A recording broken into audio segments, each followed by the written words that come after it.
freedom of the press versus a press suppressed.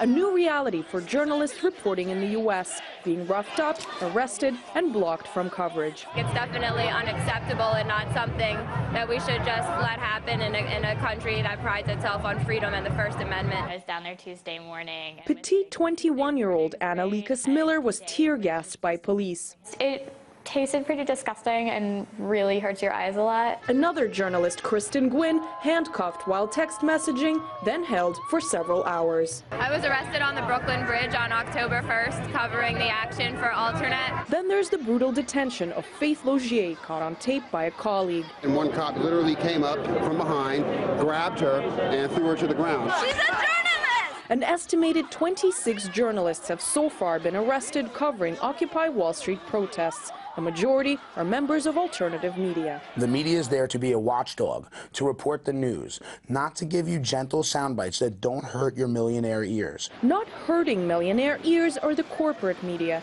often covering the action from behind the barricades. Relax, relax. But amidst the crowd, many journalists have been blocked, regardless of their press passes. You don't have to put your hands on me. I'm just doing my job. I have DCPD press passes. And were even threatened to have their media credentials taken away. Get on the sidewalk. Taking press passes it's unprecedented behavior. It's shocking to me. It's just that our liberties as individuals and as journalists are getting rolled back daily. Not long ago, a journalist in America used to be respected, but now, being a journalist, you have absolutely no credential that will keep you from getting arrested. You're just as much at risk of getting arrested as everyone else. Times are different, and some rights simply gone out the window. The United States has changed.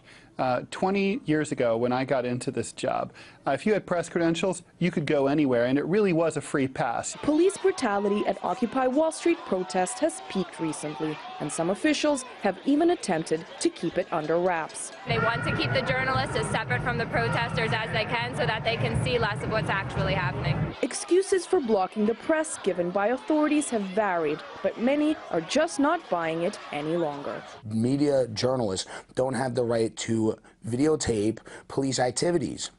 It almost sounds a lot like when Bush invaded Iraq and he said, well, you're not allowed to say bad things because that hurts our freedom. The U.S. has always prided itself in press freedom. It has tried to lead by example by lecturing other countries. But with the Occupy Wall Street protests unveiling all sorts of skeletons in America's closet, the concept could be well on its way to becoming a thing of the past.